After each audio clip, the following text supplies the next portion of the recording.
Hello, Gremlins, and welcome to the Stranger Things vlog. So, for this vlog, I will be reading 3 books that appear or are mentioned in Stranger Things, and I will be reading 3 books that are part of the, book extended universe of Stranger Things. So, the plan for this was mostly, I had initially wanted to find books that were shown in the series itself, and I did see 2. Now there is a 3rd, 4th, they occasionally mention other books in passing, or Hopper was reading a book. Actually he was reading 2 books, and I decided, because upon investigation of one of the books I chose, I was not going to be able to read another behemoth of a book. So far I have 2 of the 3 books that I need for the shown or mentioned portion of the video. And I have all 3 of the Stranger Things cinematic universe. I guess it would be literary universe. I have all of those already. So I'm going to present to you just the first book. Now, I will let you know there are going to be mild spoilers for seasons that are not season 5, excluding the reference I need to make for the first book. But it won't be a big reference. It'll just be that I saw this book in season 5 part 1. And that's it. I won't get into details beyond that. I will just tell you that book appeared in that section, just so you know. So if you're not super caught up, don't worry, you're fine. Now the reason there will be some spoilers is primarily due to the 3 books that are in the book expansion of the show, because all of them are set prior to a season or in between seasons. So I'm very sure there will be references to events that have occurred or will occur, just because they are books and they presume the reader is caught up in the universe as of that book. Now, the only book where that might get tricky is the newest book, which is set between seasons 4 and 5. But again, it does not get into season 5. So again, if you are not caught up, I should not be spoiling anything for you from season 5. So that is my goal. I'm gonna try and keep it light spoilers. Again, I may spoil things from previous seasons, just because those seasons have been out for a long time, and I'm going to want to reference them. So just know season 5 is safe. There will be mild spoilers for seasons 1 through 4. Just getting that out there right away. So you know, if you are super not caught up, if you came here thinking I was gonna introduce you to the show without telling you things, maybe don't watch this one. But again, if you're not caught up with season 5, you're good. I won't be mentioning season 5 things, I promise. So, well, excluding the one thing I have to mention, which is just that a specific book appeared in season 5. And I'm going to present the book to you now. So, in season 5, Holly Wheeler is reading Madeleine L'Engle's A Wrinkle in Time. And I have not read this book in a million years. I remember being very into this series. I think it's 3 books, so maybe a trilogy. I believe it's a quintet. Okay, yes. I may not have read all of these. I think I did, though. I may not have read the last one. I know I read a trilogy of them, but I don't know that I read An Acceptable Time. That's the 4th one, but I maybe didn't forget. Again, been a long time. So I'll be reading A Wrinkle in Time. Again, the only reference I'm going to give you that it's in season 5 is that Holly Wheeler is reading this book. You can discuss as you wish based on that, but that's all I'm going to tell you, just in case. And I thought it would be fun to read. Oh, wow. This is so cool. This book was donated by Borders to this library, and they kept the card in. That's awesome. Oh my gosh, that's so cool. Okay, so I will be reading this one first, because I want a light read to start the vlog. So, what you need to know about this is that we are following the Murray siblings, and that is all I'm going to tell you. It is sci-fi. I just remember being very into it. Because it's not going to take me very long, I'm not going to give you a pre-reading synopsis. I'll just tell you about it when I'm done. I won't spoil any of the books either, so don't worry. I'll just be giving you thoughts, brief recaps of them, with no spoilers. One of those books, it's going to be super easy not to spoil because it is enormous. So I'm still waiting for book number 3 in the reference in the series aspect. But I can always read that one last. I'm not committed to a specific reading them on certain days.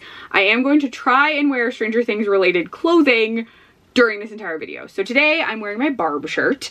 I was so obsessed with Barb when she was introduced in season 1.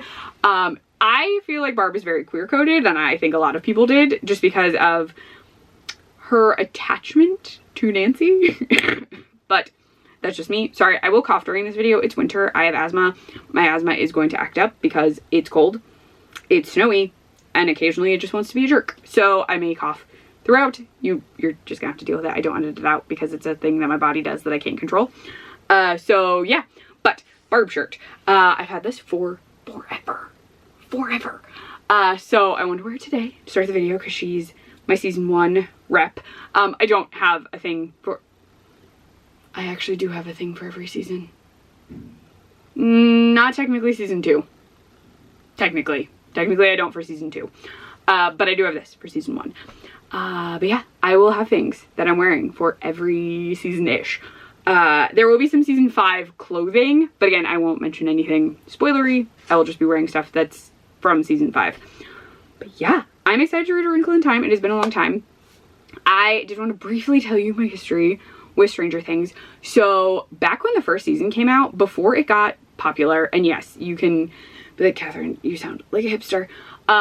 My sister and I used to stay up very late in like the summer. I was out of I think I was out of college, or it was the summer between semesters. But I didn't have anything I needed to do like consistently. I worked some weekends, I worked odd times because I was like working for the school. I think this happened when I was still in school. If not, I had a job where I had random days off during the week. But I would stay up pretty late with my sister and we would just watch random things that popped up on typically Netflix, because that was like the only streaming service that existed at that point that we paid for.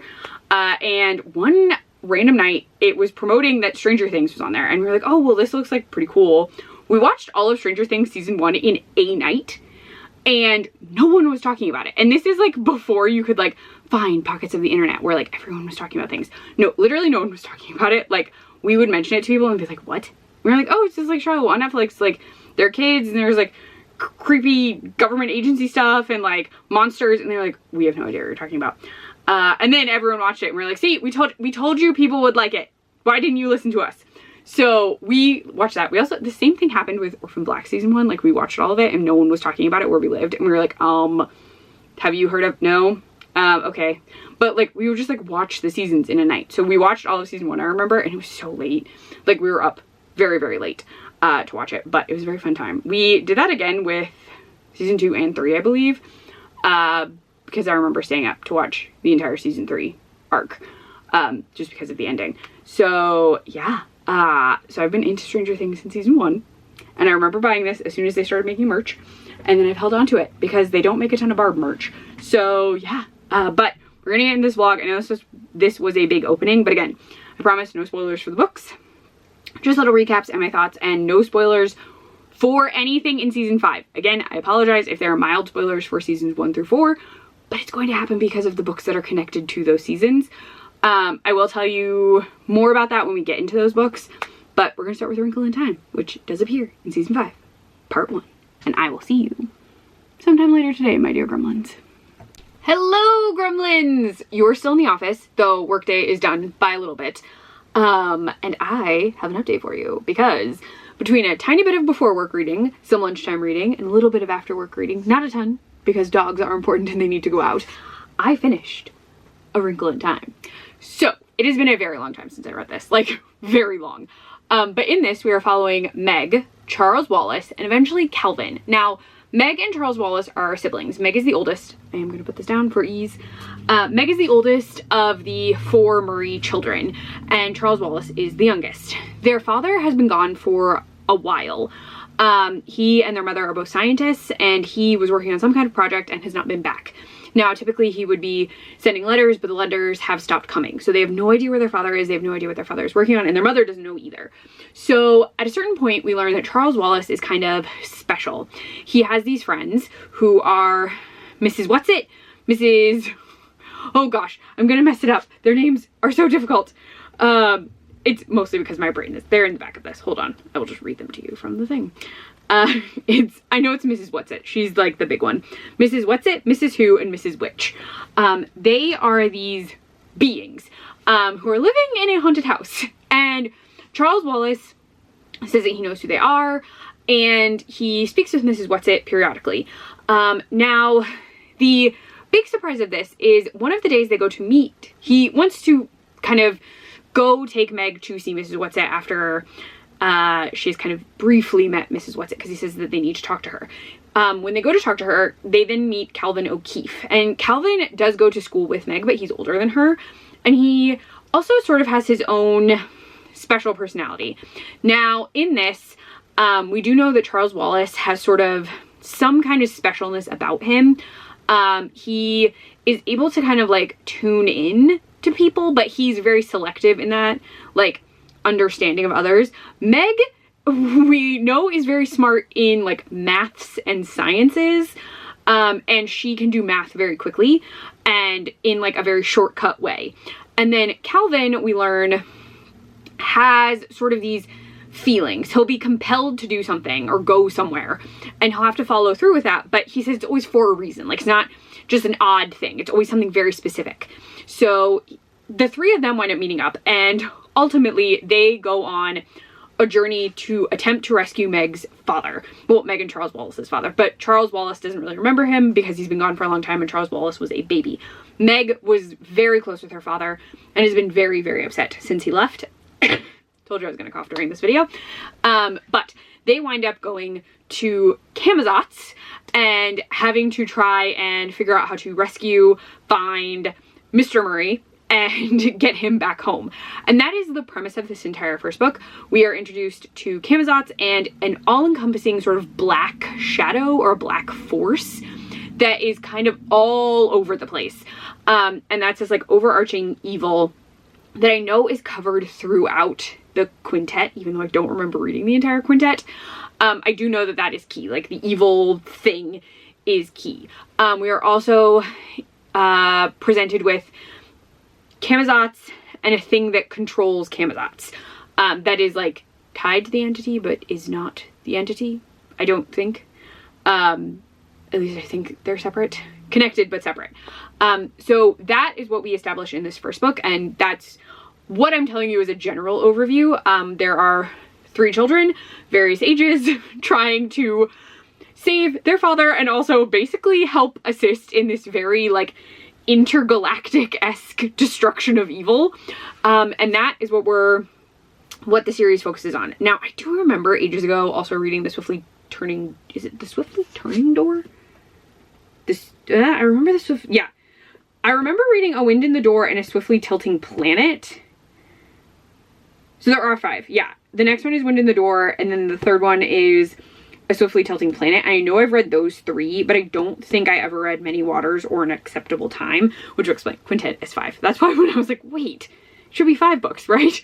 So there are 5. I am very, very sure I only read the trilogy, and I don't know why. It's possible maybe, I think the Murray children plot may get tied up in the first 3, and then the other 2 are something else. It's been a very long time.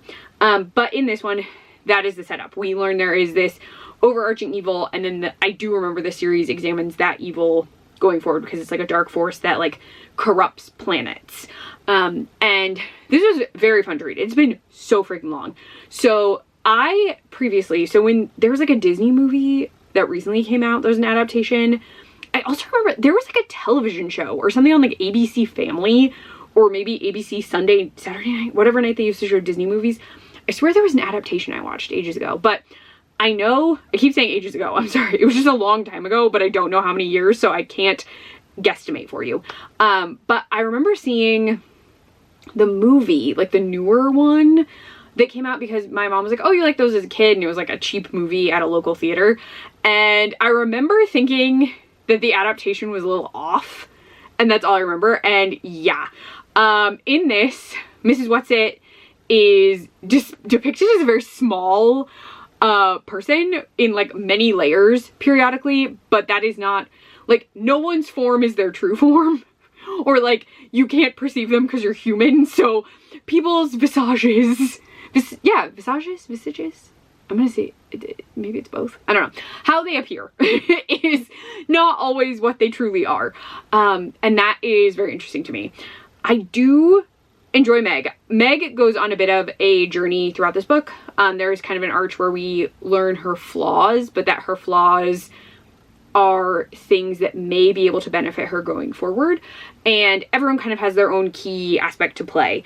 I'm very glad I reread this. I think if you're watching season 5 of Stranger Things, you should read this, because I feel like there's some stuff in here that is going to influence the story, and that's why they included it in the first part, because I think bits of the Camazotz plot, because Camazotz has been specifically mentioned, that's not because they're reading the book, that comes up, has been mentioned by Holly just in conversation.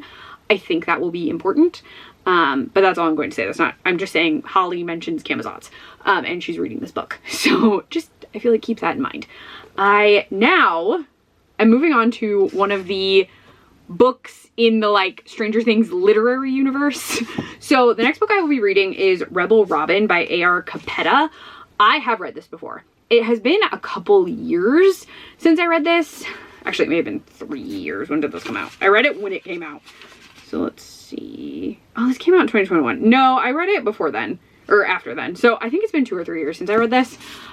This does follow Robin. It acts as like a prequel to her introduction in season 2, or season 3. So this discusses her prior and does focus on something she talks about in season 3, specifically with Steve. So it does not motivate the plot of season 3, but I do remember this book predominantly covers the conversation, aspects from the conversation that Robin has with Steve near the end of this season, in a bathroom. So just as a heads up, it will spoil a touch of that. But yeah, so I'm reading this one next, primarily because one of the books that I requested is enormous, which I already told you. One of the other books that appears in the series is huge, and I'm kind of putting it off for a day where I'm going to be reading a lot. So I'm kind of trying to save it for Football Sunday, or like Football Thursday and Football Sunday, and I may split it up. And the other book I requested from the library is not in yet. It's in transit, so it should be showing up tomorrow, hopefully. But that does mean I want to read the shorter of the books that appeared in the series first before I get to the behemoth. And I can't do that yet. So we're just moving on to the books in the universe. And yeah, I'm very excited to read this one. I remember really, really liking this one, so I am pumped. Robin is one of my favorite characters, and I think you can see them if I move. Can you tell which characters Krista and I like the most, based on that front row? Can you see them? Can you see the Robin and Steve duo setups back there? I moved everyone so they would be visible for the video, and because I'm going to be using them for my advent calendar. But I am going to go. I need to take care of the dogs. This was a long clip. But yeah, so I finished one book. We're now moving on to Rebel Robin, and we will go from there because I have 2 more Stranger Things specific books available to me that I could start tomorrow. And I think that's what I'll probably wind up doing, but we shall see. We shall see. Hello, gremlins! You are getting this full outfit look right now because I am gonna have to take the hat off. But this is what I wore this morning, and I will wear it for the update, though it may be Stan's hat. But I am wearing a Steve Harrington Scoops Ahoy Halloween costume because it matches Robin's outfit on the front of Rebel Robin.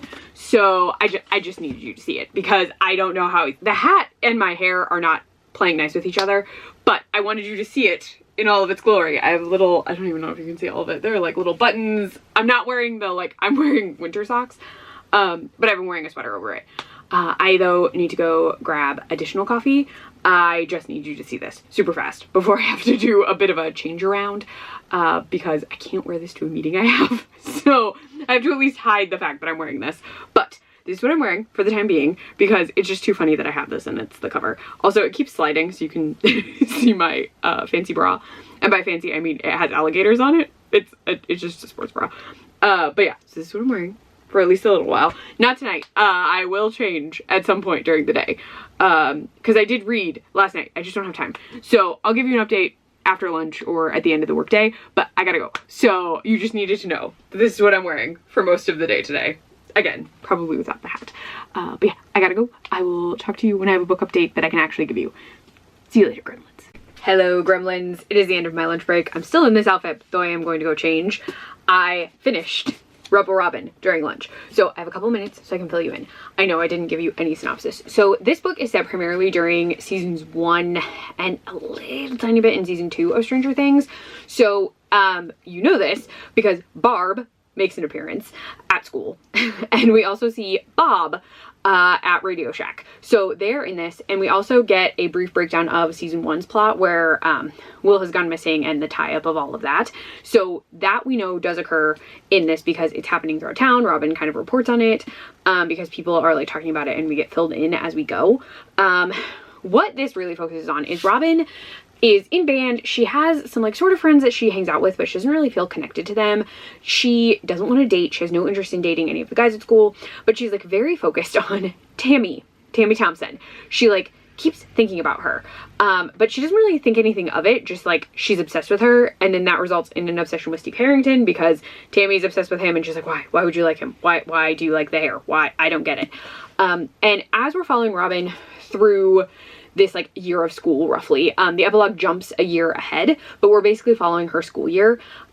She just decides, because she's always been interested in languages and she wants to get out of Hawkins desperately. She decides she's going to save up a bunch of money, she's going to find a job, and she is going to do Operation Croissant, which is that she is going to get out of Hawkins and go to Europe. She though does not fill any adults in on this plan, and she does get a job. So we briefly have her working at the movie theater in this.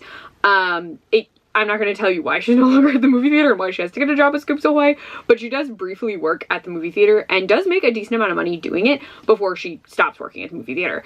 But we're following her through this. She has a best friend named Kate. Is it Kate? Yes. Kate, not Katie. I was like, I'm going to call her the wrong thing because it's so close to Kate. There's Milton. It's Kate, right? Kate, not Katie? Pretty sure it's Kate. Oh my gosh, I feel like such a dope. I just finished this and my brain is like, what's her name again? Oh, come on. Yeah, it is Kate. So she's friends with Kate, and then Kate is very into their like kind of mutual friend Dash. And they're all sort of nerds, but Dash is one of those guys that's like, well, the nerds will inherit the earth. And he kind of like uses being a nerd as like cover for being kind of a jerk. But she's hung out with them for a while because they're in the same band squad. And she starts becoming friends with a guy named Milton. And so people start thinking she and Milton are going to date, but Milton is also not interested in her. But she starts like focusing on her plan for Europe. Now in this, we do meet a teacher that she becomes very close with. And that teacher is not in the series that I remember.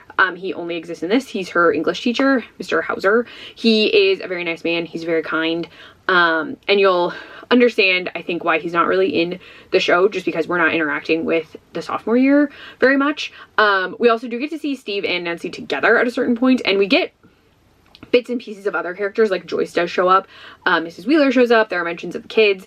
As Robin is like going through her day-to-day and trying to figure out how to make the money for her trip. She's saving up money, but Mr. Hauser tells her like, don't go alone. Like, you should have someone you want to go with.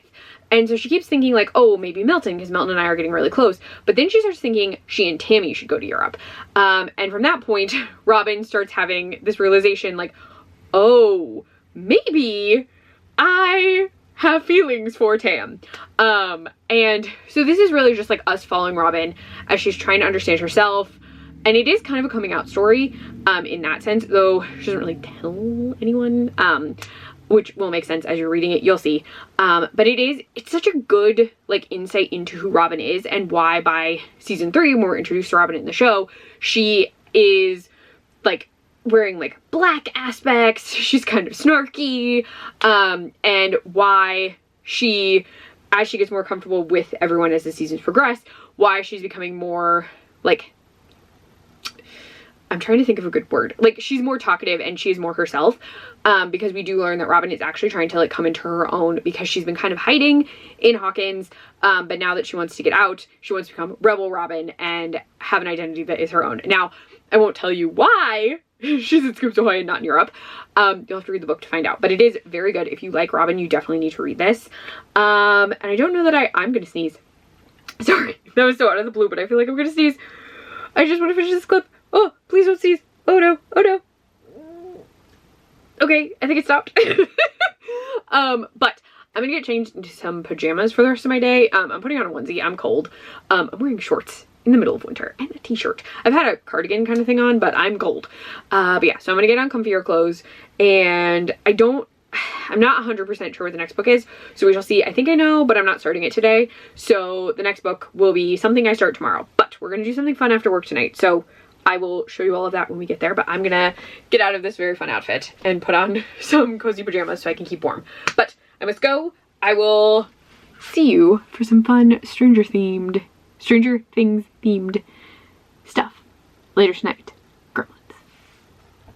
Hello, Gremlins. It is the end of my workday, and I have not read anything else, but I am going to show you one of the 2 books that will be next in the vlog. I know that sounds confusing. I'm specifically starting an audiobook tomorrow, and I will tell you all about that audiobook in the morning.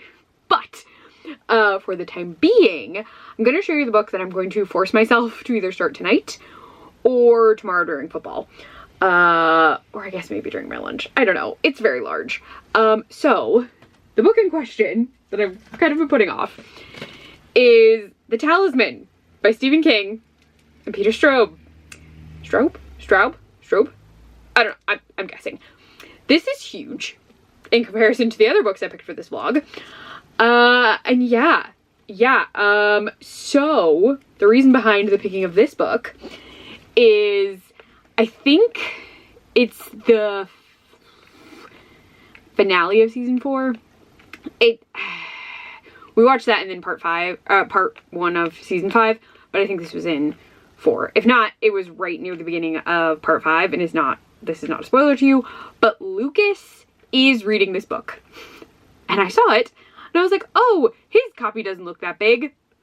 Lies. I don't know what he's reading. I don't know if this got remastered. I have no idea. But like, this says 1984 is when it was published, so this book was available and out, and I'll be reading it. I'm gonna tell you from the description, I'm gonna read this to you, because I will forget to give you any kind of thing.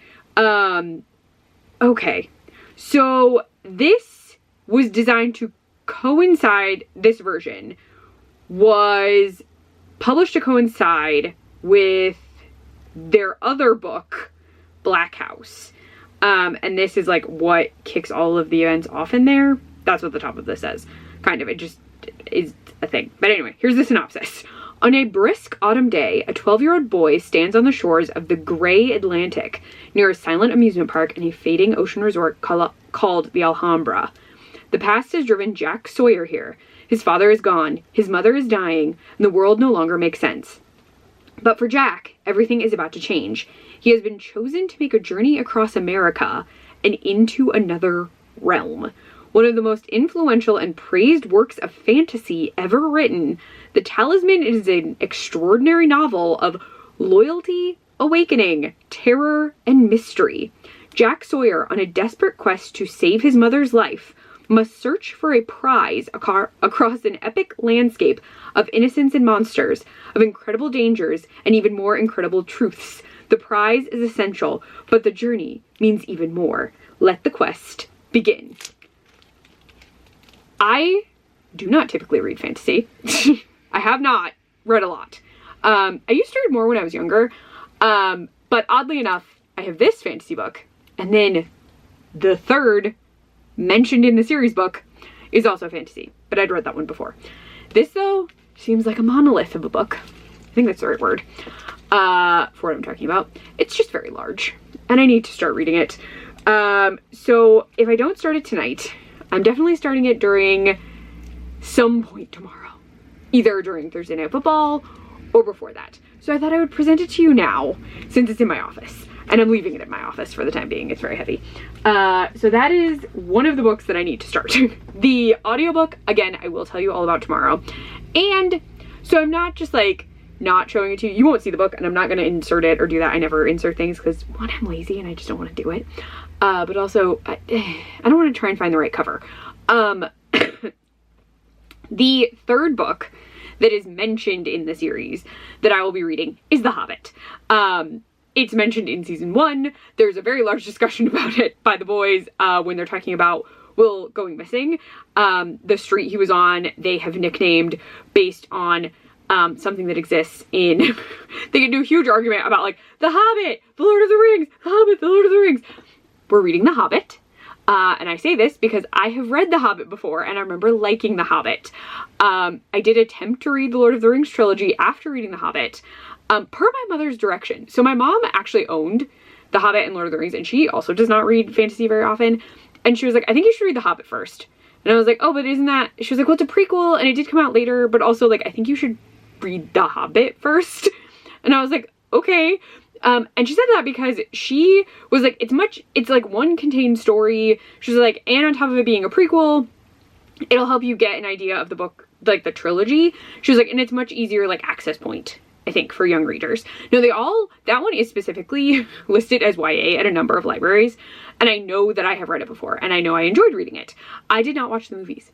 I saw the Smaug movie and got very mad because I was like, Smaug is barely in this movie. My friends were like, yeah, but that's not the point. I was like, no. I was like, one, they took the shortest Lord of the Rings book and split it into 3 movies, which is insane to me. And I was like, and on top of that, I get you divided them by section or whatever, but also put the dragon in this one more. Like, I don't understand why we split it. Like I was so mad. And I was like, I'm not watching any more of these. I didn't even see the first one of the Hobbit movies. I just wound up at that one because everyone I knew was going. It was during grad school and I had nothing to do. So I went because it was cheap. But I never watched the rest of them. I've seen all the Lord of the Rings movies. I went with my mom to see Return of the King in theaters, and she and I watched all of them together.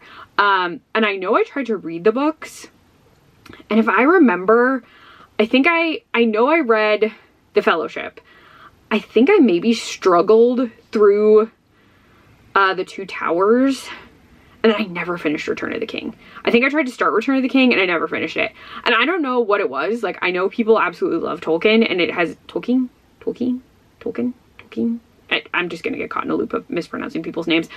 I know people love that series, but for some reason I got like very like burnt out, maybe because I tried to read all 3 of them back to back, and maybe if I had split them up differently I would have been able to do it, but so I just like could not commit and I never finished it, and I feel like I should feel bad that I never finished them, but I don't. And so because they were talking about The Hobbit, I was like, aha, The Hobbit is a contained fantasy novel and I liked it, and I remember liking it, so I'm going to read that one. So that will probably be the final book in this vlog, is The Hobbit, because I know it won't take me wildly long and I know I like it already. So it's cheating a little. I'm putting a book I already know I like at the end. But it's in at the library finally, but Krista was sent home from work. I can't talk. Krista got sent home from work a little early. She was coughing a little bit. She doesn't feel too bad. She said she was just like really tired. But her boss was like, you don't look good. You should go home. And she was like, what? And she was like, just go home. Just go home and rest. So she got sent home. She has plenty of sick days, so it was fine. But she's taking a nap. Was taking a nap. I'm supposed to help with dog stuff. I just told her I was going to do a clip really quick. But I've been letting her nap since she got home. But brain. So she was going to pick it up for me today. That's why I mentioned she came home. She was going to pick it up for me during her lunch break, but because she came home early, she was just home. So I was like, we're supposed to get a really bad snowstorm. We are. I was like, there's no point in us going out in like the worst of it to just go pick up a book that I can pick up tomorrow or Friday. There's no urgency here because I'm reading a giant book. And I have 2 audiobooks. You'll learn about the other audiobook too. So I'm picking that up later. So that's just gonna be the last book in the vlog, and I'll pick it up when we get a chance sometime this week. But yeah, so I just thought I'd fill you in that The Talisman is the next physical book I'll be reading, but there will be 1 audiobook tomorrow for sure. I think I'm gonna do the other audiobook on Friday, so 1 audiobook a day. And then this behemoth, and that's the word I meant, not monolith. I meant behemoth. Do not ask me why I said monolith. But this one, and then I'll read The Hobbit. But yeah, so I'm gonna go because we need to take the dogs out, but I wanted to fill you in on things because they kept being very vague about the other books, and I was like, I should just tell them since I have one of them and I will have the other one soon. I'm keeping you in suspense about the Stranger Things specific books, like from the literary universe that I picked. You can probably guess, but I will surprise you with them tomorrow and Friday. So I'm gonna go. Gotta take out the dogs, but I wanted to fill you in. Also, I'm wearing a very cozy onesie because I was really cold and I was tired of wearing shorts. So that outfit is fun. Ooh, I gotta go. Talk to you later. Ta-da! I made waffles. Krista is having an egg scramble thing, but I made myself waffles, because Stranger Things. But we're going to start watching season 4 pretty soon, but I just wanted to show off my waffles.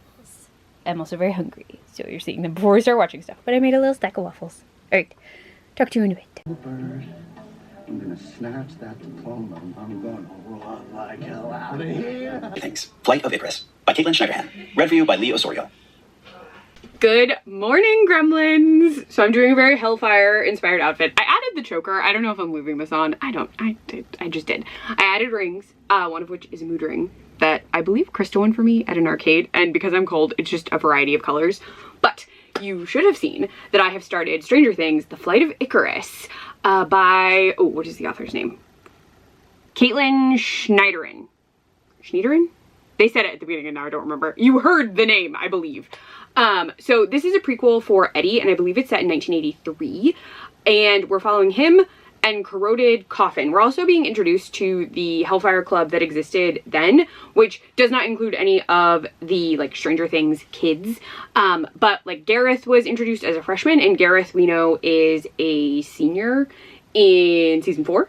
So we, like, kind of get a time frame of, like, where we are, what's going on. I am really enjoying it so far. I'm only on, like, chapter 4 because it's early.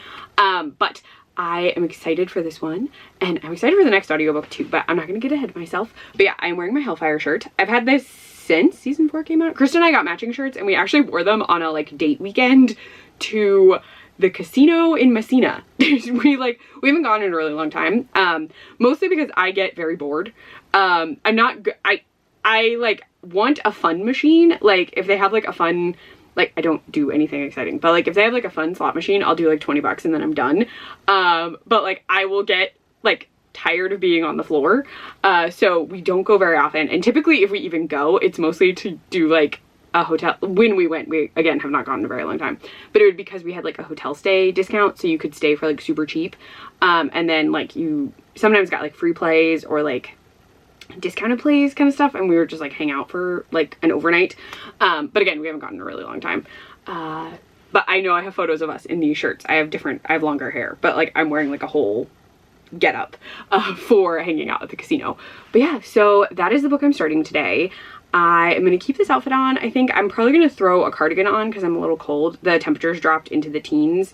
Yesterday felt oddly warmer because it was in the 30s, but it is colder today, so I'll probably toss on my gray cardigan that I was wearing with my Barb outfit because it's warm and it's not too long and it doesn't catch on stuff. But yeah, so that's really it. Last night we watched a little bit of season 4, so you would have seen that because I took a teeny clip. We didn't do very much beyond that. We just like watched a little. Krista went out pretty late to shovel the driveway to make sure she could get to work. Normally I would have offered, but I wasn't feeling great. I still kind of have a little bit of a headache. I thought it was like caffeine or something. I may have to like take some Excedrin or something because like my head is just like bothering me. It may go away. I also am having like a sinus thing, so maybe it's a sinus headache. I don't know. But I don't feel terrible. I'm just like a little tired, and yesterday I felt like so we just like hung out, watched some TV, and then went to bed. So yeah, not much to report, but you did get to see my waffles, and I have some like Stranger Things snacks I want to show you today that I didn't get to show you yesterday, so that will happen at some point, possibly at lunch. I may just show you them at lunch, but I must go. Work is about to start, and I definitely want to get more coffee very soon. I'm not a huge salted caramel fan, and that was the advent calendar today, and I have plenty of other coffee, so I think I'm gonna get more coffee and then get ready for work. So I will update you probably around lunch-ish time. We'll see how quickly I get through the audiobook. I am listening to it on 2x speed. I always do. Sorry, asthma. So I don't quite know how much I have left. It may end. If it doesn't end before my lunch break, I'll just fill you in after work. So you'll get an update on this at some point today because I will listen to the whole audiobook. So yeah, I gotta go. I will see you when I have a Flight of Icarus update, gremlins. Hello, gremlins. You don't need to see my face. What you do need to see is this cereal. We're moving in closely. It's like a nature documentary. This is the Demogorgon Crunch cereal, and cats are trying to eat Krista's. Goose is successfully eating Krista's, but it's waffles and then little marshmallows that are Demogorgons, I think D20s, and little flashlights. I'll show you the box. Salem's taking a nap in my side of the bed, so I can't sit down anyway. But this is the cereal. Demogorgon Crunch. Yeah, I was right. Okay, so it's D20s, Demogorgons, and flashlights. They actually do look like that. I don't like marshmallows, so I'm just eating a bowl of the waffles. I picked out the marshmallows and put them in Krista's bowl. But yeah, so we're having this for lunch because I'm tired and I need food. But I love this like cartoony smile on the Demogorgon's face. But yeah, so I'll be having that. And then I'm going to show you some Gushers because I'm going to eat some after the cereal. But they're cozy over there. It's adorable. But yeah, we're going to have cereal. I'm going to say hi to Salem. And I'm also having more coffee in my Death by Decaf cup.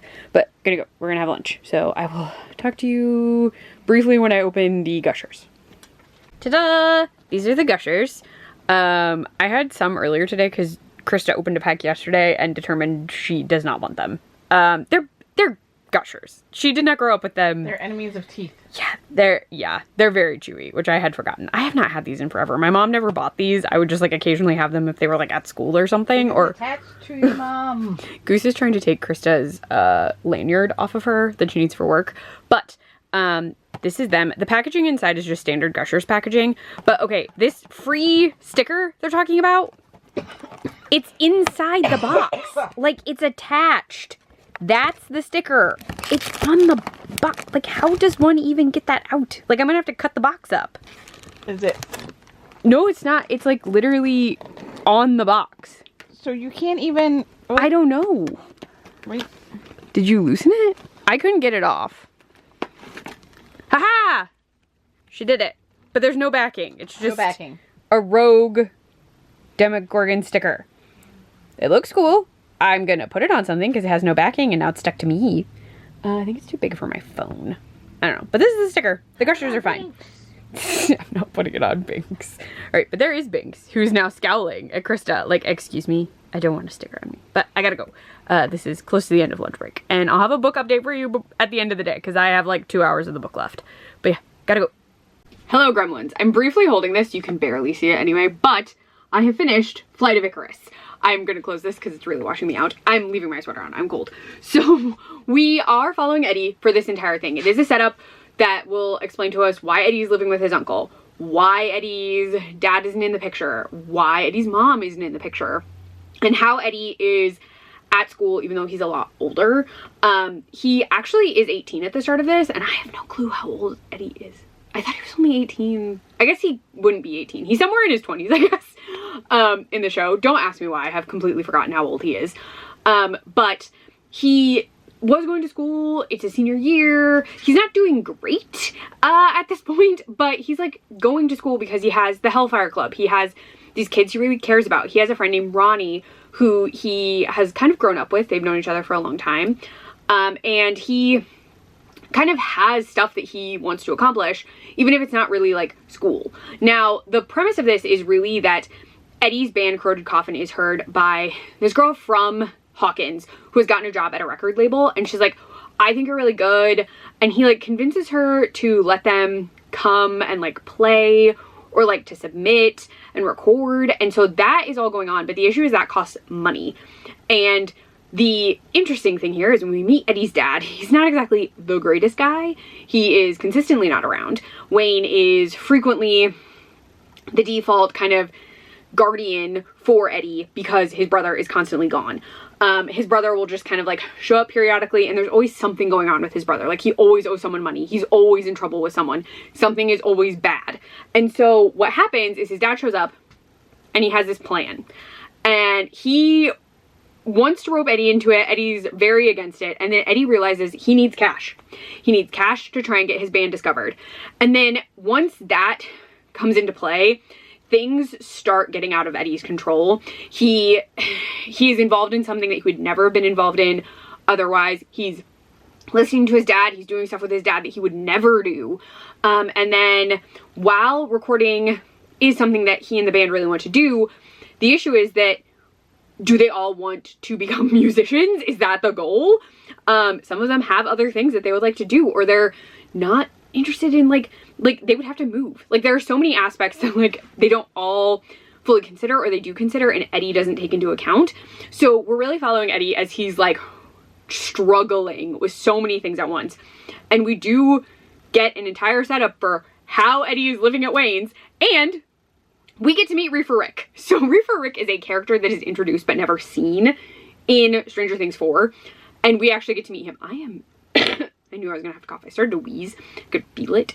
But yeah, so we have him as this character that we are going to actually interact with. Reefer Rick is throughout this book. We learn how Eddie came to know Reefer Rick, how they're connected, how they've kind of become bros in a sense.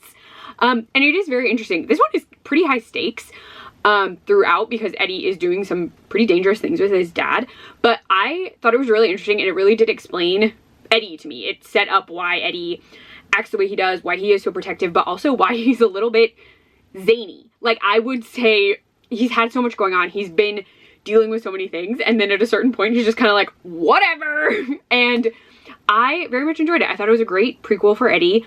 Now though, we'll be moving on to Stephen King and Peter Straub's, I still haven't figured out, The Talisman, this behemoth that I will be reading starting during Thursday Night Football. This is so big. But yeah, I'm just gonna be hanging out. I think we're doing pizza for dinner. But yes, I very much enjoyed Flight of Icarus. I would recommend if you're a big Eddie fan, or if you've had questions about how Eddie is like still in high school, how all of that came to be, and how he met the kids, because we do actually have Eddie get introduced in some capacity to some of the kids. Though you'll see, it's very interesting. Yeah, but I did very much enjoy it. The narrator did a great job. He even did female voices pretty well. I'm kind of forgiving about men doing female voices depending. My mom used to listen to an audiobook called Mrs. Polyfax, and the narrator was male, and he had to do every single female voice, and the main character was a woman, and it was so strange. Like, he did a great job as a man with a pretty low range doing a elderly woman's voice. So I just sometimes I'm like, oh, it's fine. But yeah, it was interesting. We also, like, Eddie kind of got like a love interest moment, and we got to see friends Eddie had prior to the Stranger, calling them the Stranger Things kids is weird, but like before Mike and Dustin and Lucas. They actually do not appear in this. Will and Jonathan briefly do. I won't say how or why, but they do appear at a certain point. But yeah, I did enjoy it.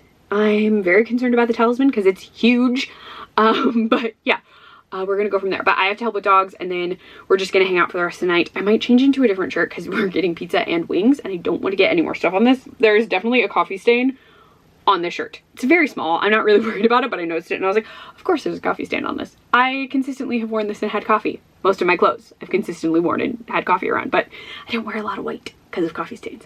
But I must go. So, my dear Gremolinos, maybe I will call you that. I just have to remember to do it.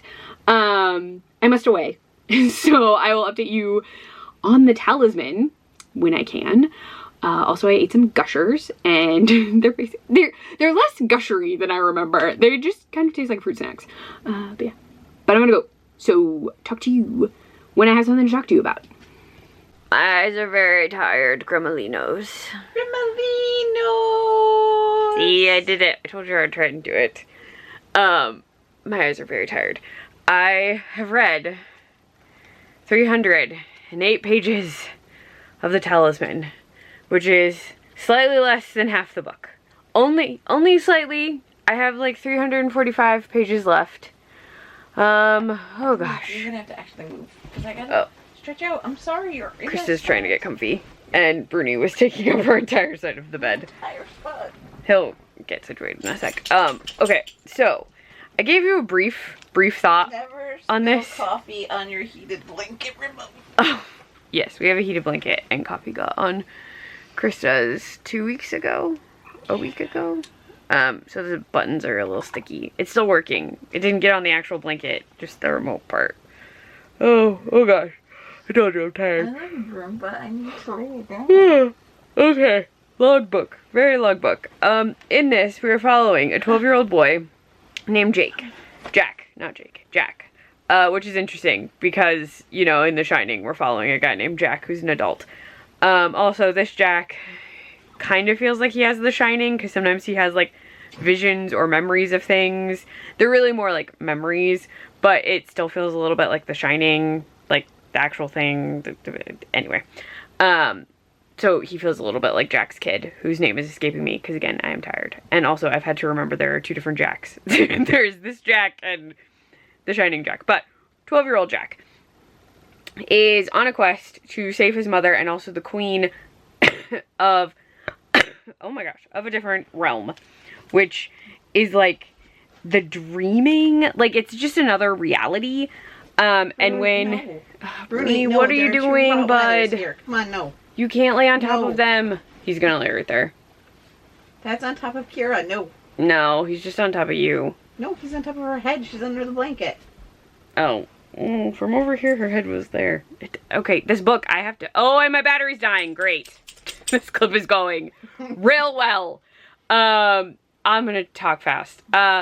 Jack has to save his mother and the queen of another realm that his father and this evil-ish man, well, really evil man, could both access. That man's name is Sloat, consistently called Bloat by a man named Speedy. And what we learn is that there's like this liquid that Jack can drink that puts him in this other world. He does a flip to get in there. So it is this other reality, but everyone has like a twin, or there's twinning involved where like you have a person that is like you in that realm, but Jack doesn't have one. Some people don't, most people do. His mother's twin is the queen. So they're all like connected. And when you go to this other world, you change. So you become like magically, think like if you went into D&D world. And that's what's happening with Jack. But yes, he has to save the queen and get this talisman. And the talisman will help him get back to where he's from, because he has to basically go from New York to California. But he has to actually get there between worlds, so he's like hitchhiking and also flipping. So there's a lot going on. Now he has a companion named Wolf that he accidentally brought through the reality. And the 2 of them are traveling together, so it feels very Lord of the Rings. Wolf even gave him a piggyback ride, like Sam did for Frodo. That's all my brain can tell you. Oh, there are vines that move about, like the vines in Stranger Things, and also someone ripped open the worlds, much like in Stranger Things. So there are elements of this that remind me of Stranger Things. And I'm very afraid my battery is going to die, and I'm very tired. So I'll tell you more later, but I'm not going to be reading this book tomorrow. Different book will be tomorrow. I will see you in the morning when I am less tired and making coffee. Hello and good morning, Gremolinos. I am doing a very Robin outfit. It's a very family video. I'm trying to match Miss Robin Buckley and Steve, but this is inspired by Robin's outfit. So, 1, I am here because I have thoughts on the book that I didn't get to yesterday. So, these are things that I did not mention. So, first, the queen in question in The Talisman is, so she's in the alternate like world, and she cannot see or speak or move, but it's possible she can hear, but like she is very like comatose in this situation. So that's something they do mention. On top of that, the thing that I was trying to say is that Jack and Speedy very much remind me of Danny and Halloran from The Shining. And I know I said like Jack's kid and all that. The Speedy setup is very Halloran-esque. It is very, like, here is, I'm just gonna say a man of color, because at one point he's referred to as a black man, and then in the other world, for some bizarre reason, they're like, oh, we called him a brown man. And I'm like, why? Why would we need that differentiation for the other world? Whatever. But like, it's this like odd setup. Stephen King does it a lot, where it's like a man of color who's so wise and so mystical helps our hero on their journey. It's just a thing he does. What else? There was something else I was going to bring up. Ripping the vines. I did mention like the root vine things. They can like lift you up and move you around a lot, like the vines in Stranger Things. What else? What else? I was trying to remember all of the things. There was something else besides the Halloran and Danny connection, because it feels very, very similar. I got the queen part. Sorry, I read this last night, and like it's just so much text to take in. It's so big. One of the things I really wish, this reads completely King. I've never read Peter Straub.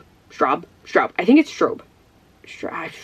I have never read anything by him, but this just reads like Stephen King. Like, I would not know there was a co-writer. So if he did assist with writing, it's all in Stephen King's tone of voice.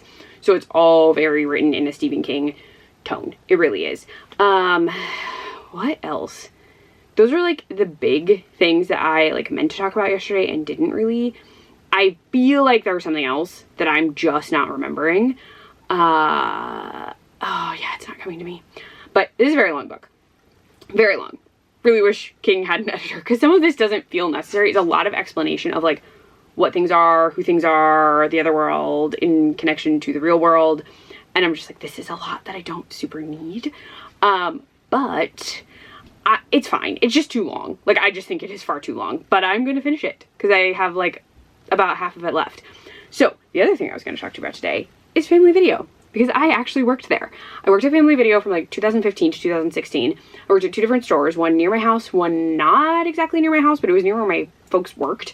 So I did actually work at Family Video. It was only about a year, and I was just kind of looking for a job after I graduated from grad school. I just like wanted some kind of work because I wasn't sure what I was going to do. And so started working there. I got up to assistant manager pretty fast, but even at assistant manager, your schedule was still kind of a mess because sometimes they needed you for closing shifts. Sometimes you need to do opener shifts. So I worked like super weird hours. Also, you worked completely alone unless it was Friday or Saturday night. It was a totally like a budgeting thing. Like the stores could only afford to have 1 employee at a time. So I worked completely by myself a number of shifts a week. And on top of that, you have to do like all of your responsibilities while you're alone. So like cleaning, like checking in inventory, checking out inventory, organizing shelves, getting out new releases, like so many things, processing new stuff. So you were really busy while you were there. I also, I did a little video. I don't know if it's going to work. I like filmed one to go out for the coffee calendar that I've been doing, but it's having issues. We also, I don't think they had this in the 80s, but we had a special room in the back where we rented Rhymes with Corn.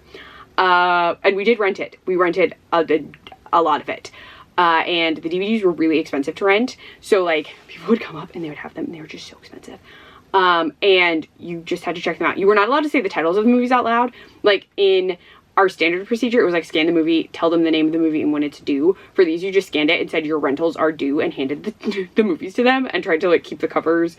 Like they were in clear boxes, but some of the DVDs were inappropriate. So you had to like kind of hide them from other customers. Because there were like kids in the store. So you processed the corn, you put the corn on the shelves, you sometimes pulled corn that was considered for sale. You left it in the back room, but it would get pulled and put in a different spot. You had to like get the new releases ready to go on the wall. None of these were new, mind you. They just came in a box from whatever company we were buying them from, and you just had to like get the sleeves in the DVD case. There's so much stuff that you had to deal with. And they were supposed to get processed during the day when there were fewer kids, like during the workday. And we had a couple people who hated processing it. They just didn't want to look at it, so they wouldn't do it. And I have to do it on a night shift and like throw promotional posters over what I was doing because you were not allowed to let children see it. And we had some regulars who one time were like, what are you doing? And I was like, I'm processing their stuff for the back room. And they were like, oh. So yeah, that was a weird aspect of the job. They even told you when they interviewed you, like, we have a back room. Are you comfortable with back room rentals? And I was like, sure. Expecting no one to rent them. And then people rented them and I was shocked because, you know, the internet exists. Like, I was just like, why do you need the physical DVD? Okay. And I was just kind of like scan and go. We did get to see new releases early if we wanted, but we had to get them in and process fast enough, and that rarely happened. Like, we were normally like right like at the wire, so I very rarely actually saw a new release in advance. And then you couldn't check them out until they were considered like not new release or like less new based on rental checkouts. Yeah, that's about it. But like you had to wait, and then you could rent normal movies for half off just because you worked there. And then if you sold enough like candy bundles or DVD bundles, you got to get your movies for free because there was always some promotion that we were supposed to be hitting. So yeah, it was an interesting time for like a year. But I just thought I would share because I feel like not everyone knows Family Video was a real location. Like, it was a real company that existed, and like the company itself still does. They owned a lot of property and they owned a lot of other businesses, but the Family Video aspect of that company has folded at this point. But I just think it's funny that it was in Stranger Things, and it's because Family Video will jump on a chance to make money. Like, they really will. Like, as soon as I saw it, I was like, oh, this does not surprise me. They probably heard they needed a video rental store and they were like, us, we'll do it for like free. Not really, they would have wanted money, but I was not surprised when I like saw that they were the video chain. I was like, makes sense. Also, they still had locations around, so you could like actually use their stuff. I don't know if they used an old Family Video or not, but like they were around, and Family Video owned all their own buildings. So like if it was still there, you could have just used it, and they were never renovated. So they always looked the same. Also, the computers were the same. The ones in Stranger Things, that's like literally the computer we still had because they did not upgrade them. But yeah, so just fun fact for you, I worked at Family Video and it did exist, but we didn't have vests or uniforms. You just wore like business casual. Though our AC broke one summer and we were allowed to wear shorts and tank tops if we wished, because it was so freaking hot in the store because it was like all glass, and it was miserable. But yeah, I worked at Family Video, much like Robin and Steve, though probably for longer. I don't know how long they worked there, but I gotta go. I gotta drink my coffee. I gotta see if this video is going up, and my work day is about to start. But I just want to fill you in. I'll have this on in the next clip too, I think, because, well, in my next recap clip, because we're doing another audiobook today, Gremlins. I'm taking a break from the Talisman because it's so big. But be ready, my dear Gremlinos, because we're getting into another audiobook. Oh my gosh, sorry. I did remember the thing I wanted to tell you that was like not in my brain about the Talisman. I'll lift it back up so you can see it. Ta-da! So for some reason, this book consistently has Ohio in it. Like while Jack is traveling, he winds up in Ohio for kind of a long time, and he gets picked up by a guy in like rural Ohio, and he has this whole story about how like he's going to his aunt's that like Jack gives this guy, and the guy's like, and he has this like whole section where he's like, this kid's not from Ohio. What is this kid talking about? And the phrasing of it, I didn't have anything to mark it. I should have.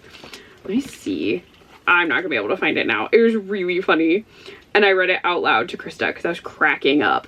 It was before this. Hold on. I might be able to find it. I found it. Okay, I'm gonna read this to you. The kid's voice was all wrong, too pushed together, and full of the wrong ups and downs. It wasn't an Ohio voice at all. It especially was not a rural Ohioan's voice. It was an accent. And I was cracking up because I'm from Ohio. I am from Ohio. I was born and raised in Ohio. And I am from suburban Ohio, I guess. I grew up in Lima. So that's where I'm from. Yes, it's the same town they used for Glee. Don't ask me why. But I am from Ohio. So when I was reading that, I was cracking up because I can tell when like someone has like an upstate New York accent. They kind of talk Canadian. Like they do a boot, hoose, house, like the ow, like that sound is more pronounced here. And I can tell, and I don't do it because I'm not from here. And Krista doesn't really do it either because she moved around a lot when she was growing up. So like she occasionally will do it for like a word or two, but like she doesn't really have an upstate New York accent. And like I never think I have an accent. And then I chuckle because the idea is the Midwest doesn't have an accent. And I say that because ages ago, sorry, I swear the story is short. So like our local news had like tour groups for like Girl Scouts and stuff. And I remember going and they told us that they would send newscasters from other areas where accents were more pronounced to the Midwest because they have to teach you to talk like a Midwesterner to break your regional accent. So we were like the regional accent breaker because talking like a Midwestern person, at least like in our area, you become accentless and more like a generic person. And I was like, is that true? And so now I'm really wondering, like, do I have an accent to you? Like when I'm making these videos, wherever you're from, do I sound like I have an accent? Or do I sound like I'm so generically American I don't have an accent? I'm so curious. But I read that whole section. I was dying. Like I read it out loud to Krista because I was laughing so hard the first time I read it. But that's a section that cracked me up. I don't know why we're in Ohio so much for this one. They're in Indiana now, but the story was set like predominantly in Ohio for a while. They're like Zanesville, Dayton, blah, blah, blah. And I was like, why is this in Ohio? I'm just used to King stuff being like Maine, but no, this is all over the place, but predominantly in Ohio for a little bit. So I was cracking up as an Ohioan who doesn't think she has an accent, but maybe I do. Let me know. But audiobook is coming. I need to get some stuff situated before I start it so I can like have it on and I'm not wildly distracted. So I am going to start it, but a little bit later today. So yeah, I will be back with the audiobook at some point, I swear. Okay, that was it. I promise that's the last update on the Talisman for a little while. Grimolinos. Audio presents Stranger Things, One Way or Another, a Nancy Wheeler mystery by Caitlin Schneiderhan. Narrated by Louisa Zhu. Unabridged production of Stranger Things, One Way or Another, a Nancy Wheeler mystery by Caitlin Schneiderhan. This program is directed by Maureen Monterubio. Executive producer, Diane Kiernan. Hello, Gremlins! It is the end of the workday, and I have finished Stranger Things, One Way or Another, a Nancy Wheeler mystery. And I'm gonna go change clothes after this because this is not, like, it's kind of warm, but my hands are freezing and I need a sleeve. I need a sleeve, folks. So yes, my dear Gremlinos, we have finished this and it was so freaking good. It is basically a Robin and Nancy story. Nancy is our focus, but Robin is her, like, primary partner in crime solving. So this is a big explanation of a few things that have happened between seasons 4 and 5. Primarily that Robin, Nancy, and Jonathan have graduated from high school. That is in the start of this. So you get to actually get, like, you actually see the high school graduation, and that kind of sets you up for how everyone is where they are at the start of season 5, because school is done for them. Now on top of that, Nancy winds up involved in a murder mystery investigation with Robin's assistance, and primarily because Robin knows the victim. At graduation, that's what kicks everything off. There's someone named Joey who is looking very skittish, and Nancy feels like he could be, like, a Vecna victim. She's, like, really worried about that. But things are a bit stranger than that, even, for Stranger Things. He winds up calling Robin and Nancy, and he really reaches out to Robin, but Nancy is there, and Robin is like, oh my gosh, we will come. Just, like, we'll come help you, and you can tell us what's going on. And when they get there, dead. Just dead. That's like, that's what kicks this off, is this kid is dead. But he hasn't been killed by Vecna. Oh no, no, no, no. Someone more human has killed him. And then we wind up in this whole, like, investigation of a company called Hearth and Home that's rebuilding houses in Hawkins for the benefit of people. But, like, they are tied up in something even creepier than basically faux habitat for humanity. But, like, we meet the woman in charge of it, who is a friend of Nancy's mom, Karen. Her name is Georgia, and she's key in this, and, like, so many things are going on. Like, there's this whole, like, in-depth investigation into corruption in Hawkins, and it is so good. Also, the voice actor, the person narrating this audiobook, does a spot on Robin voice. Like, it is so freaking good. We also get Vicky and Robin, and kind of a buildup of the two of them kind of together. Also, Nancy is a dope. Jonathan has definitely figured out that Robin is gay. Steve already knows. And at a certain point, you're like, Nancy, you gonna figure it out? Because she, like, does not get it. Like, Robin is basically, like, flirting a bit with Vicky, and then Nancy's like, huh, why am I thinking about Jonathan right now? And I'm like, oh, good God, Nancy. Nance, come on. The homosexuality is, like, right in your face. But I was just like, really? So there's not even, like, really a thing for that. Like, it doesn't even come out, I don't think. Like, hopefully Nancy has figured it out. I feel like we don't get her having figured it out, but I'm hoping she has, with all the time she's spending with Robin. We get a lot of Robin coping with the events of season 4, with Nancy also coping with them. But I was very excited to get so much Robin in this. It was so good. But yeah, I can't really tell you much more, except it's, like, investigating corruption in Hawkins and all of these, like, entities that are connected to Hawkins that are doing evil things. And it was just so fun. I'm kind of hoping, because they called it a Nancy Wheeler mystery, that maybe they're going to do more of these. I'm not quite sure. It's the only one that has its own, like, subheading, which, like, the others are, like, a story about, but, like, this one has its own little, like, red topper that says a Nancy Wheeler mystery. So I would definitely be very interested in more Nancy Wheeler mysteries. I think that would be really fun. I think you could continue it even, because she's, like, an investigative journalist. So, like, you could do more stories even if it wasn't specifically tied to, like, a season of Stranger Things. Like, they could kind of do whatever they want. But I really, really enjoyed this. Also, it explains how Robin is at Squawk, and kind of how Steve is there and why they're spending time there. But it was a wild time. I for some reason, like, did not really read anything except that it was a mystery. Did not realize that it was gonna be, like, Nancy investigating murders. Like, I was like, what?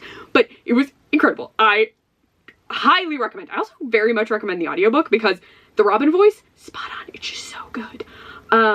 Yeah, I love this. It was a delight.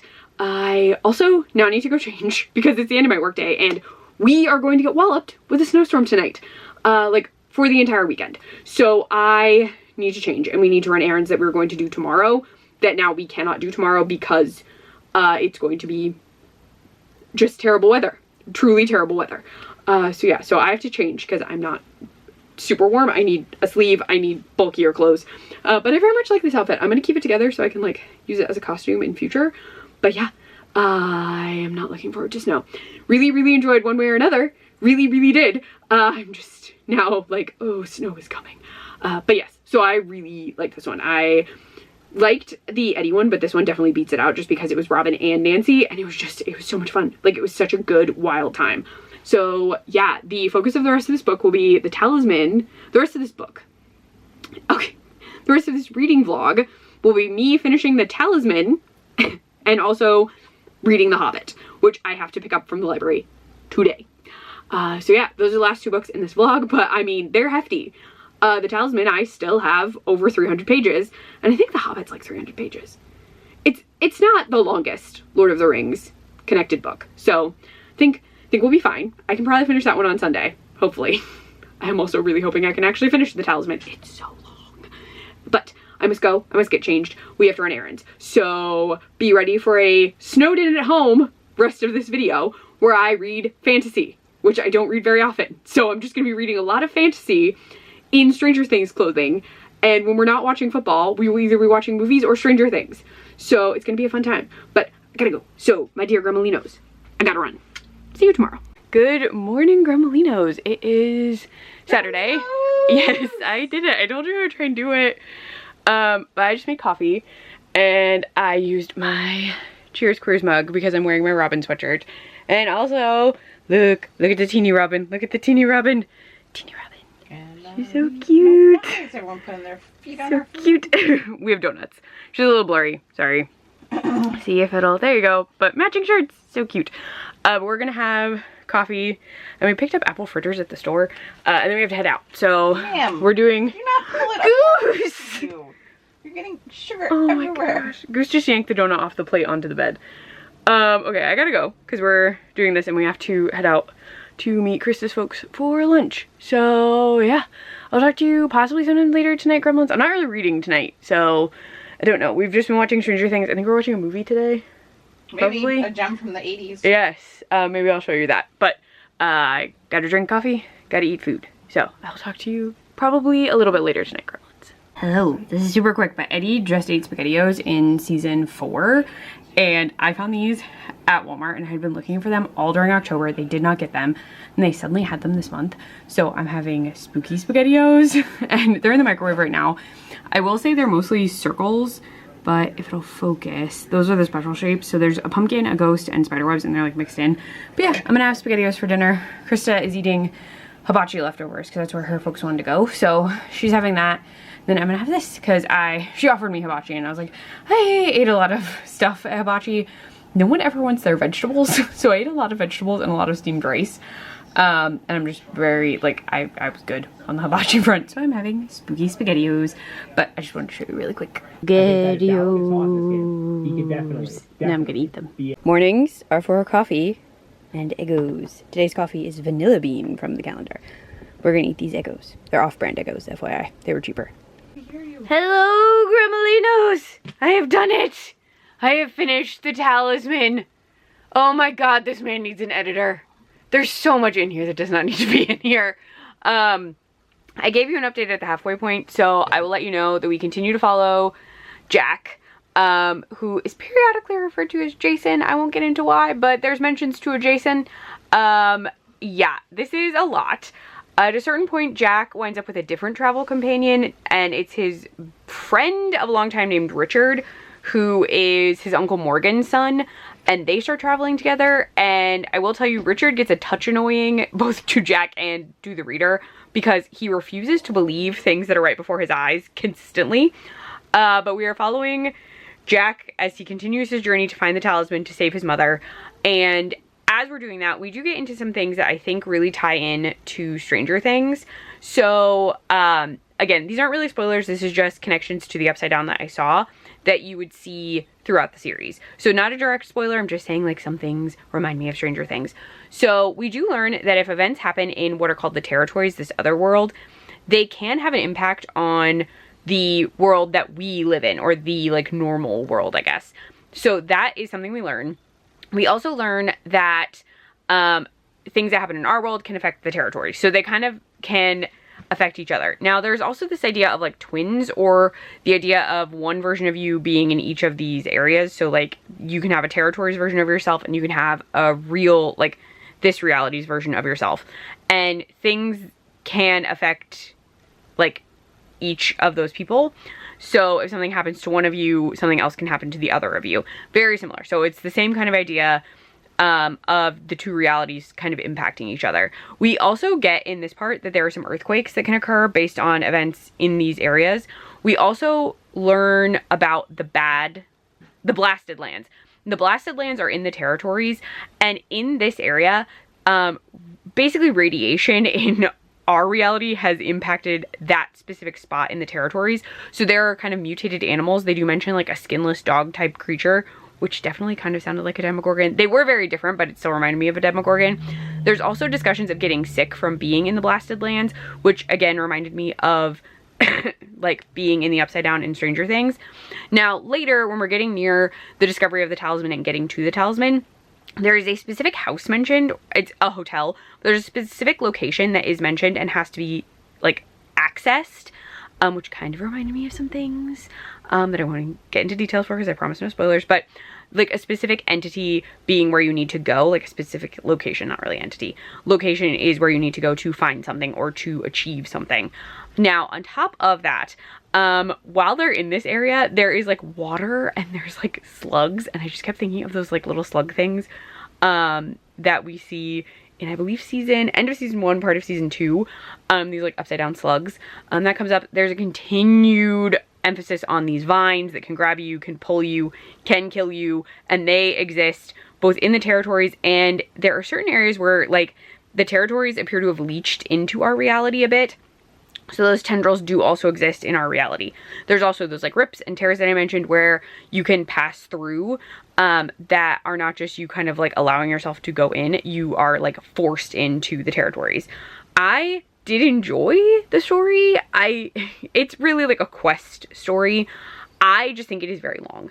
I also, for some bizarre reason, I don't know what this is, there's always an emphasis on like male homosexuality that comes up in, I feel like, a number of Stephen King books, but it's the idea that in this, Jack is beautiful.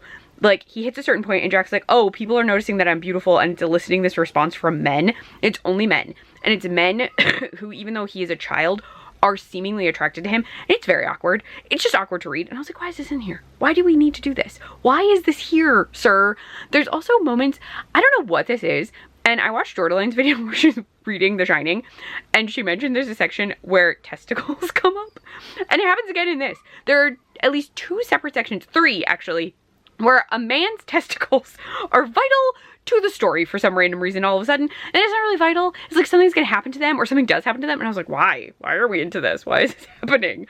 But yeah, so that's a thing that we delved into for seemingly no reason whatsoever. There are also a number of Lord of the Rings references in here, which is great as a segue. So this is very long. I think it could be shorter, but I feel like you should read it if you like Stranger Things, because I think you will notice some of the influences as you're reading this. So I would recommend it solely for that reason, but it is very long. So maybe the audiobook or something. I don't know. It's so long. But the next book that I will be reading today and hopefully finishing is The Hobbit by J.R.R. Tolkien.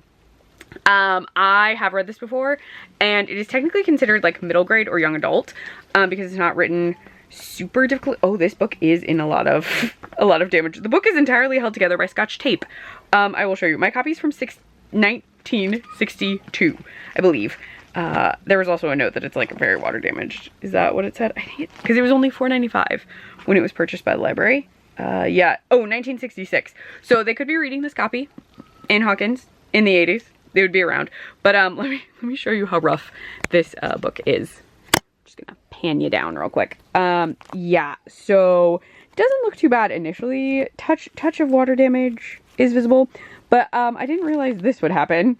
I opened the back of the book and this is entirely held together with Scotch tape. The entire book is not connected to the spine, so I'm gonna have to read very carefully. Also, someone wrote in this with pencil. This wasn't me, but someone literally wrote how many pages each chapter was, and it looks like they've broken down like when they plan to read them on certain days. So that's very interesting and random. And they didn't try and remove it, so it's just in there. Here's this. So this one follows, oh gosh, I've read this before. My brain just went blah, blah, blah, blah, blah. Oh, I love that this has no description of the plot. This is just descriptions of like the book. Oh my god, the dogs are going crazy. I have to go take them out. They're very upset because I can tell the TV's off. Yeah, this is just so many things. This is about the actual like trilogy after this. But yeah, oh, this is so funny. I'm just gonna flip. Oh, the Desolation of Smog. I think that's it. But this one follows Frodo. Because Bilbo is the other trilogy. There's so much in here. But this follows his uncle? Is it his uncle? I don't know. I'll remember when I get near the end. But we follow hobbits on a journey. I'll talk about it more. I'm sure you know the plot of The Hobbit, but I'll get into it when I get into it. Because I have not read this since I was like 12 or 13. So it's been a long, long time. But I'm excited to read it. So I will talk to you hopefully later tonight, Gremlins, when I have finished this entire book. I gotta go. The dogs really need us to take them out. I'm back, Gremlinos! And we did it! We read almost 700 pages today because we finished all of The Hobbit. Also, I'm an idiot. We're following Bilbo in this one. It's because I was talking about Sam and Frodo when I was reading The Talisman. This follows Bilbo Baggins, who also has a bit of Took blood in him. I think, like T-O-O-K, like Took. I think it's Took, yeah. So he has family who are friends of elves, is what you're supposed to take from that. What happens is Gandalf decides that Bilbo is going to assist him by going on an adventure with 13 dwarves. And that will involve regaining dwarf treasure that is hidden in a mine. Or not hidden in a mine, it's hidden in a mountain that is now controlled by Smaug the dragon. So Bilbo winds up going on this adventure. He has no desire really to go on this adventure, which is delightful. So he initially, like, all these dwarfs keep showing up and he's super pissed because he's like, you keep asking for food and alcohol and tea and coffee and why are you here? And then Gandalf shows up and is like, yeah, I invited them. You're going to be their 14th because 13 is a lucky number and it is an unlucky number and we need you for this.